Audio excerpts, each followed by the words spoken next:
Hi everyone, welcome back. So in this video, I'm gonna share with you how to add the 20 and the 50 SMA on MetaTrader 4. So just follow me and follow the steps. It's so easy and that simple. So first of all, open your MetaTrader 4. Then go to Insert, click on it, Indicators, go to Trend, and go to Moving Average. Click on it. Now we have here parameter. So on period, type 20.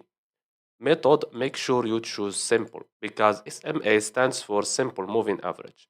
Now we have here style. This one is for the color. You can change it if you want.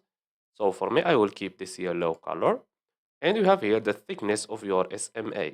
So I will choose this one and click on OK. And now as you can see here, this is our 20 SMA. Now let's add the 50. Go to insert again, indicators, and trend, moving average. We have here period, change it to 50. Method, keep it on simple. The style, I will change this color and make sure you choose bright colors, okay?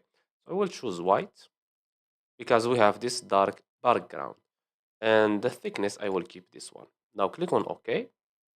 And as you can see here, this is our 50 SMA. And that's it. So I hope you found this video helpful. Don't forget to give us a like and subscribe. Thanks for watching and see you on the next one.